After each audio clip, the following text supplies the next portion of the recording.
बड़ी खबर है, जहां के चास थाना क्षेत्र में बीजेपी चास नगर दक्षिणी मंडल अध्यक्ष विक्की राय ने जान से मारने की धमकी का आरोप लगाया है। विक्की राय ने चास पुलिस से लिखित शिकायत दर्ज की है। उन्होंने सोशल मीडिया के जरिए धमकी देने का आरोप लगाया है। विक्की ने अपने आवेदन में कहा है कि फेसबुक पर भोलू पासवान नाम की प्रोफाइल से उन्हें धमकी भरा संदेश मिला है, जिसके बाद से उनके परिवार में डर का माहौल है। बता दें कि आरोपी भालू पासवान चास नगर निगम के मेयर हैं। पीड़ित ने पुलिस से निष्पक्ष जांच कर उचित कार्रवाई और उन्हें सुरक्षा उपलब्ध कराने की मांग की है।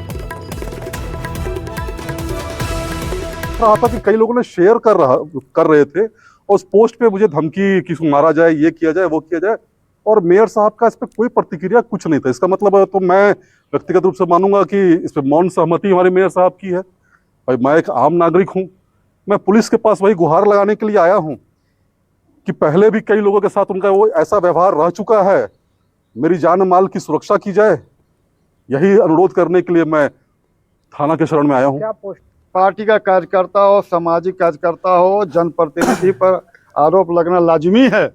अगर कोई समस्या का समाधान नहीं होगा तो जो कोई भी कार्यकर्ता किसको बोलने जाएगा? जनप्रतिनिधि बोलेगा, अधिकारी बोलेगा। लेकिन अगर कोई जनप्रतिनिधि इस तरह से भड़क के और इस तरह से अनाप शनाप अनगरल बयानबाजी करेगा तो उसको औकात में हम लाने का काम करेंगे, ये हम बता देना चाहते हैं। चाईबासा से बड़ी खबर, जहां पोड़ाहाट जंगल में हुए मुठभेड़ मामले में बड़ा अपडेट सामने आया है। कराईकेला थाना में 1 करोड़ के इनामी माओवादी नेता और केंद्रीय कमेटी सदस्य असीम मंडल सहित कई लोगों के खिलाफ मामला दर्ज किया गया है।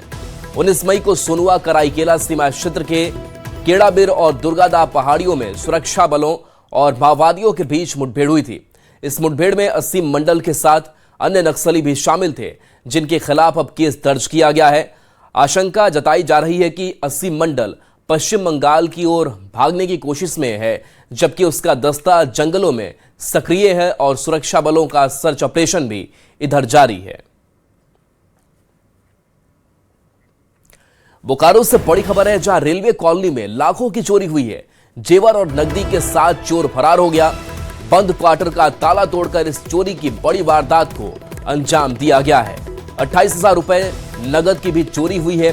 2 संदिग्ध सीसीटीवी कैमरे में कैद हुए हैं। पुलिस मामले की अब जांच में जुटी हुई है। तो बोकारो से बड़ी खबर, जहां पर चोरी की घटना को अंजाम दिया गया है। रेलवे कॉलोनी में लाखों की चोरी हुई है। 2 संदिग्ध भी सीसीटीवी में नजर आ रहे हैं। पालीडी थाना क्षेत्र का यह मामला सामने आया है।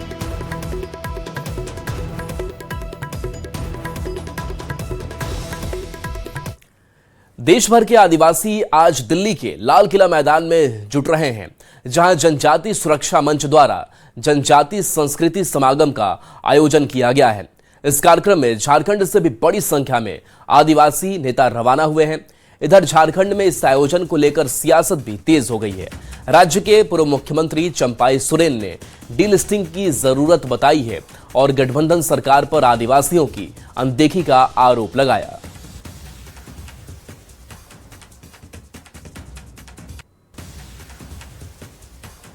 वो सोच रहा है तो नहीं तो पूरा संताल परगना, पूरा झारखंड में डेमोग्राफी बदल नहीं जाता, आदिवासी का जनसंख्या घटता नहीं। या अगर गठबंधन सरकार में कुछ थोड़ा भी नियत आकर सही रहता, यहाँ का सामाजिक व्यवस्था को चरमरा दिया।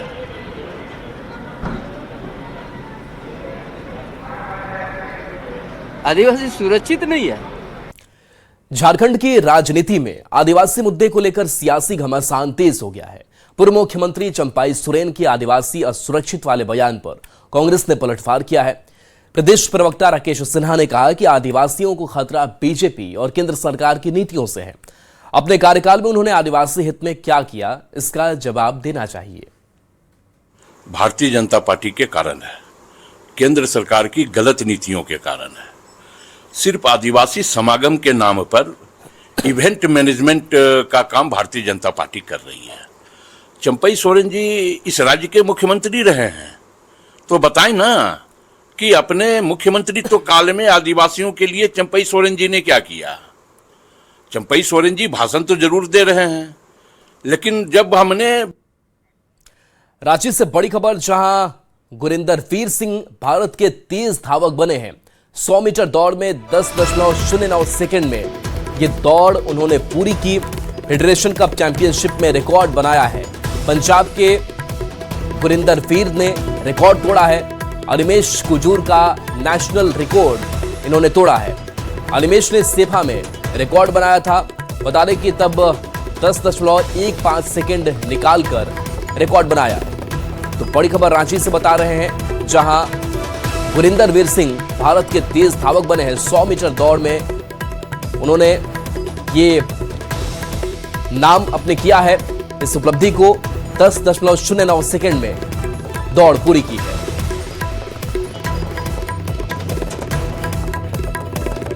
खबर देवघर से है, जहां के केकेएन स्टेडियम में क्रिकेट एकेडमी ने summer camp cricket tournament season 14 का आयोजन किया है।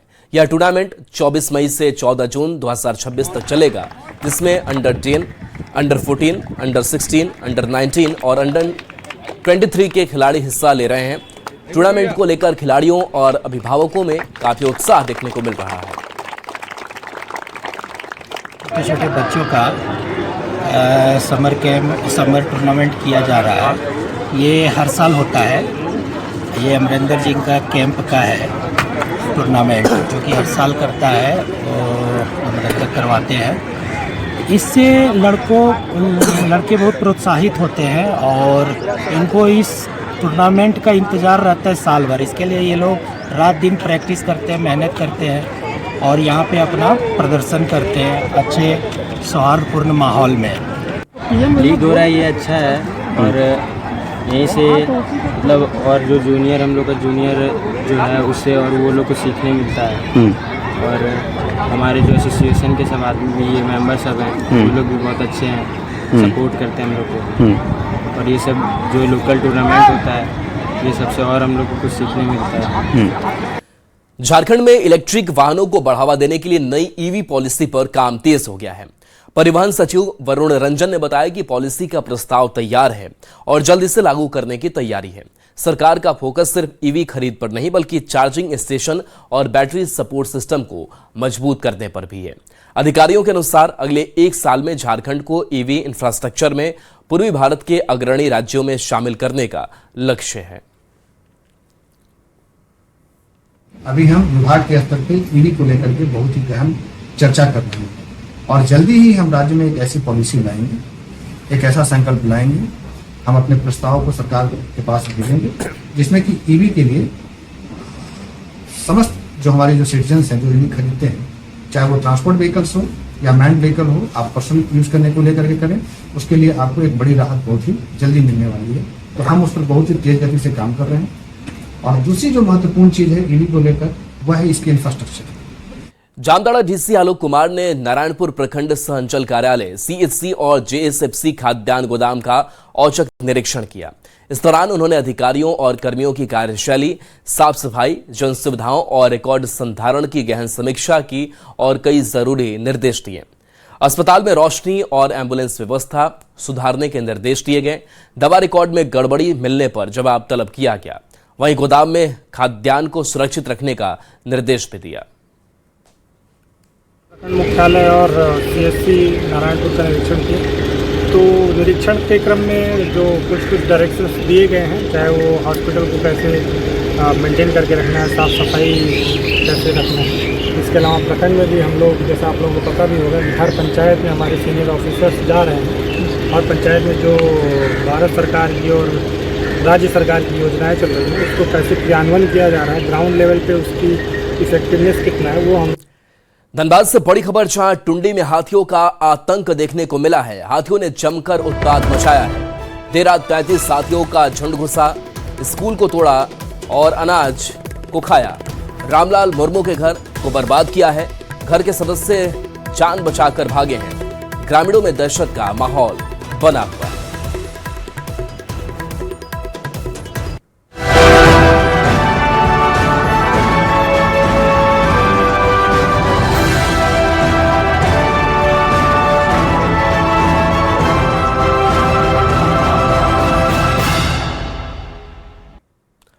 झारखंड में भीषण गर्मी का असर लगातार बढ़ता जा रहा है। पलामू, गढ़वा और चतरा में मौसम विभाग ने हीटवेव को लेकर अलर्ट जारी किया है। डाल्टनगंज में तापमान 44.8 डिग्री दर्ज किया गया है, जो राज्य में सबसे अधिक है। वहीं कई जिलों में तापमान 35 डिग्री के पार पहुंच चुका है। मौसम विभाग के अनुसार रांची में अगले 1 से 2 दिनों में तापमान 2 डिग्री तक और बढ़ सकता है, जिससे गर्मी और तेज होने की संभावना है। तपती हुई गर्मी ने आम जनजीवन प्रभावित कर दिया है। राज्य के कई ऐसे जिले हैं जहां हीटवेव को लेकर अलर्ट जारी है। मौसम पूर्वानुमान की माने तो डाल्टनगंज के साथ साथ पलामू के इलाके में हीटवेव चलने की संभावना है और तेज धूप की वजह से लोगों को परेशानी हो सकती है। रांची में भी लगातार रिकॉर्ड तोड़ गर्मी जो है वो देखने को मिल रही है। रांची का तापमान भी लगातार 40 डिग्री के आसपास दर्ज किया जा रहा है, यानी अधिकतम तापमान 40 डिग्री के आसपास पहुंच चुका है। अगर हम राज्य भर की बात करें तो डाल्टनगंज का तापमान 44.8 डिग्री दर्ज किया गया है, जो सबसे गर्म जिले में से एक दर्ज किया गया। राज्य के अधिकांश जो जिले हैं उसका तापमान 35 डिग्री के पार पहुंच चुका है और लोगों को गर्मी से फिलहाल राहत नहीं मिल रही है। चतरा के साथ साथ गढ़वा और पलामू ऐसे जिले हैं जहां मौसम विभाग ने हीटवेव को लेकर अलर्ट जारी कर दिया है। वहीं धनबाद में तेज हवा और वज्रपात को लेकर मौसम विभाग ने जहां अलर्ट जारी किया है, तो वहीं राज्य के मध्य भागों में भी मौसम पूर्वानुमान की माने तो तेज हवा चल सकती है। हालांकि इस हवा के थपेड़े और तेज धूप की वजह से आम जनजीवन प्रभावित हुआ। उसके बाद पेयजल की संकट देखने को मिल रही है। राज्य में बिजली की क्राइसिस दिख रही है और यही वजह है कि कल खुद मुख्यमंत्री ने ये निर्देश दिया है कि सभी कार्यालयों में पेयजल की समुचित व्यवस्था भी की जाए। गौरव झा, न्यूज़ 18, रांची।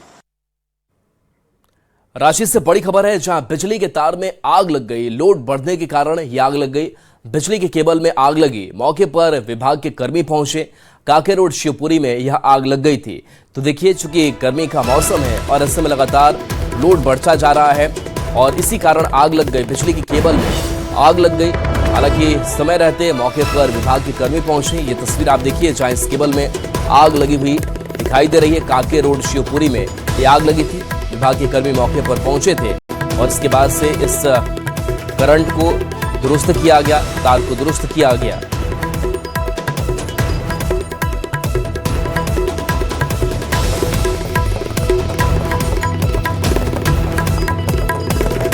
अच्छा, अभी ठीक करके गया था? अभी तुरंत ठीक करके गया। सुबह से लगा ठीक करके ऑनलाइन दिया, फिर जल गया। लाइट की स्थिति बहुत खराब है। तार जल जा रहा है, क्यों जल रहा है? मतलब लोड के कारण जल रहा है, ये तो मेरे हिसाब से। लोड बढ़ जा रहा है। हाँ, बढ़ जा रहा है। हाँ, तो बिजली विभाग फिर इसको बुझाने के लिए आई है। हाँ, कर्मचारी तो आए हुए, अब देखिए क्या लोग कर सकते हैं। गर्मी है, गर्मी के चलते लोड बढ़ रहा है। अच्छा, अभी इसको ठीक अभी किया गया था क्या? अभी आधा घंटा पहले बना था, फिर खराब और तुरंत जल गया। अभी यहाँ से बना करके हम लोग क्लियर किए कि भीषण गर्मी के बीच बिजली व्यवस्था पूरी तरह चरमराती नजर आ रही है। राजधानी रांची समेत कई जिलों में लगातार बिजली कट, लो वोल्टेज और ट्रिपिंग की समस्या ने लोगों का जीना मुश्किल कर दिया है। कई घंटों अंधेरा है तो कहीं पंखे और मोटर तक नहीं चल पा रहे हैं। सवाल है कि आखिर जनता कब तक बिजली संकट झेलेगी? क्या सिस्टम पूरी तरह फेल हो चुका है? ये रिपोर्ट आपको दिखाते हैं। बत्ती गुल टेंशन फुल, पावर संकट से जनता बेहाल। बड़ा सवाल, कब सुधरेगी बिजली व्यवस्था? लो वोल्टेज और कटौती का जिम्मेदार कौन? क्या जनता सिर्फ बिल भरने के लिए है?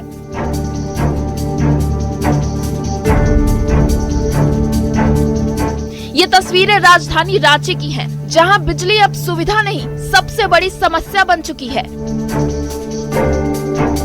कहीं घंटों पावर कट तो कहीं लो वोल्टेज ने लोगों की जिंदगी बेहाल कर दी है। पंखे रुक रहे हैं, मोटर नहीं चल रही, घर से लेकर कारोबार तक सब प्रभावित है। आरोप है कि दिन में कई बार बिजली जाती है, रात में भी चैन नहीं। शिकायत करो तो सुनवाई नहीं होती है। हाँ, सोते हैं, सब बाहर में बैठे रहते हैं, उधर रोड पे ही रहते हैं। रोड पे खड़ा रहते हैं, और क्या। रात भर जगना हो जा रहा है। तो दिन भर काम करो, रात को जगो, फिर काम में जाओ। लाइट कटता है, हम लोग सब बाहर बैठे रहते हैं गर्मी से। कब कब लाइट कट रहा है? रात ही में कट रहा है। हम लोग काम करने वाला रात में सोएंगे नहीं तो सुबह कैसे काम करेंगे? तो रात भर कट रहा है। तब तो लकड़ी वाला पंखा चला रहे हैं क्या? पंखा का कुछ नहीं चलता, हम लोग सब बाहर में बैठल रहते हैं, जितना रहता है बस्ती वाला। राजधानी के कई इलाकों में हालात ऐसे हो गए हैं कि लोगों को पेड़ों के नीचे बैठकर समय काटना पड़ रहा है। बिजली नहीं होने की वजह से बच्चों की पढ़ाई भी डिस्टर्ब हो रही है। बिजली विभाग दावे करता है, लेकिन जमीनी हकीकत अंधेरे में डूबी हुई है। सरकार से यही मांग है कि टाइमिंग से अगर लाइन काटा जाए तो आदमी सतर्क रहेगा कि हाँ इतना बजे लाइट कटेगा, तो आदमी उतना बजे तक अपना घर का काम, पानी वगैरह चलाना, जो भी काम है अपना कर लेगा। लेकिन अभी तो फिजूल का कट मतलब अभी आदमी पानी भी नहीं भरा, अचानक से लाइट कट गया। अरे किसी को ड्यूटी जाना या कहीं भी जाना हो तो उसके लिए दिक्कत है ना। बिजली की स्थिति तो 1 घंटा देता है, उसके बाद काटता है, उसी 1 घंटा से करता तबाह कर देता है हम लोग को। तो गर्मी में फिर कैसे रह रहे हैं? कैसे मैदान में बैठे हैं? हम उसी चलते मैदान में बैठे हुए हैं, छाया में। इधर हवा लगी। हाँ, तो एसी वगैरह चलाते हैं? नहीं, पंखा हम लोग है, एसी वाला नहीं है। पंखा उस पर हम लोग काम कर रहे हैं। कुछ फीडर का लोड पिछले 1 सप्ताह में 1.5 गुना से 2 गुना बढ़ गया, जिसका सिस्टम पे असर पड़ा। बिजली है, लो वोल्टेज का मतलब है बगल में हाई वोल्टेज है और आपके पास लो वोल्टेज है, इसका मतलब है कि ट्रांसफार्मर का एक फेज को उड़ा हुआ है, उसको नज़दीकी जो है कॉल सेंटर है या सब स्टेशन में उसको बताए जाके फ्यूज। इधर बिजली की हो रही समस्या को सरकार भी मानती है। उद्योग मंत्री संजय प्रसाद यादव का कहना है कि विभाग काम कर रहा है और बिजली की व्यवस्था दुरुस्त होगी। आंधी तूफान से थोड़ा सा तो गड़बड़ हुआ है। ऐसे भी जानते हैं कि जब आंधी तूफान आता है या कोई आपदा होता है तो सुधरने में थोड़ा टाइम लगता है, और 2-4-10 दिन के अंदर ठीक हो जाएगा। कहीं कोई अब तमाम समस्याओं के बीच देखना होगा कि रांची में बिजली की व्यवस्था कब तक दुरुस्त हो पाती है और शहरवासियों को कब तक बेहतर बिजली उपलब्ध होती है। लेकिन सवाल उठता है कि राजधानी रांची में ही जब ये हाल है तो बाकी जिलों का क्या होगा? सबसे बड़ा सवाल, भीषण गर्मी में सिस्टम क्यों फेल हो रहा है? क्या सरकार के पास कोई ठोस प्लान नहीं है या फिर जनता यूं ही अंधेरे में रहने को मजबूर रहेगी? न्यूज़ 18 के लिए रांची से गौरव झा के साथ ब्यूरो रिपोर्ट। रामगढ़ के कुराम्बे गांव में किसान जागेश्वर महतो ने भिंडी का उचित दाम नहीं मिलने से परेशान होकर अपने खेत में ट्रैक्टर चलाकर पूरी फसल नष्ट कर डाली। किसान ने बताया कि गोला डेली मार्केट में भिंडी का दाम 1 से 2 रुपए प्रति किलो मिल रहा था, जिससे लागत भी नहीं निकल पा रही थी। उन्होंने करीब 50 डिसमिल जमीन में लगी फसल को रौंद दिया, जिस पर लगभग 50,000 रुपए की लागत आई थी, जबकि अब तक केवल 10,000 रुपए की ही बिक्री हो सकी थी। उन्होंने सरकार से मुआवजे की मांग की है। के प्लॉट में भिंडी लगाया था, 1.5 किलो बीज लगा था, जिसमें पूरा लागत लगभग 40 से 50,000 रुपया आया था, और इस खेत में मैं मात्र 10-12 हजार रुपया का भिंडी बेच पाया हूं।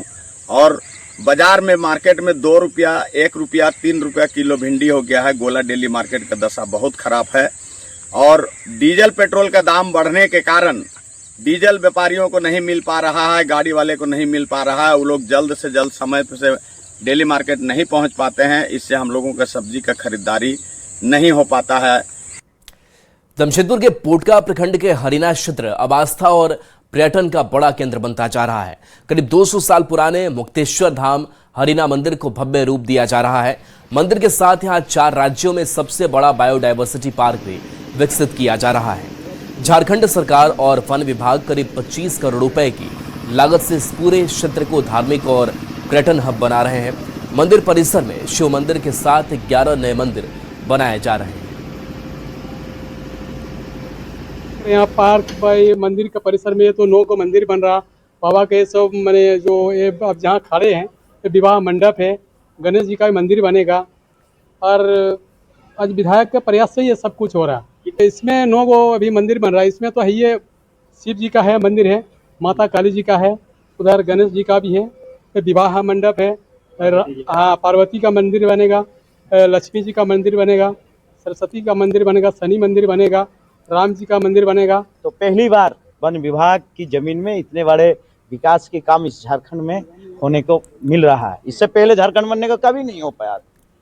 तो लगभग 11 मंदिर का नया निर्माण और 2 पुराना मंदिर का सौंदर्यीकरण, करने का काम किया गया। जो पूरा ये मंदिर राजस्थान से पत्थर आ रहा, और राजस्थान से पत्थर, राजस्थान से कारीगरी के आके यहाँ बनाने का काम कर रहे हैं। रामगढ़ के बरकाखाना रेलवे कॉलोनी में बिजली और पानी की अनियमित आपूर्ति को लेकर रेल कर्मियों में नाराजगी है। यूनियन कार्यालय में ECRKU और EIRF की संयुक्त बैठक हुई, जिसमें प्रतिनिधियों ने बताया कि पिछले 1.5 महीने से कॉलोनी में बिजली की लगातार अनियमित आपूर्ति हो रही है। यूनियन ने रेलवे प्रबंधन से जल्द व्यवस्था सुधारने की मांग की है और चेतावनी दी है कि अगर स्थिति नहीं सुधरी तो आंदोलन किया जाए।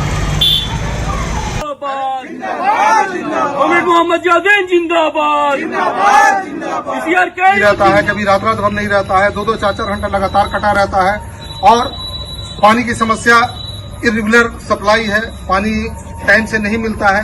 ये बहुत भयानक समस्याएं हैं। और इस समस्या के लिए जब कोई भी रेल कर्मचारी अगर बिजली विभाग जाता है तो बिजली विभाग में उसको बहुत ही बेतुका जवाब दिया जाता है। यहाँ तक कि बहुत सारे कर्मचारियों को सुनने में आया, जो आप लोगों ने बताने का काम किया, और बहुत सारे कर्मचारियों ने हमको फोन करके भी बताने का काम किया है कि बहुत बदतमीजी से वहाँ के स्टाफ लोग बात कर रहे हैं। कुछ लोग खासतौर से 1-2 जो नए जेई या जो भी अधिकारी वहाँ पे आए हैं वो काफी बदतमीजी से बात करते हैं।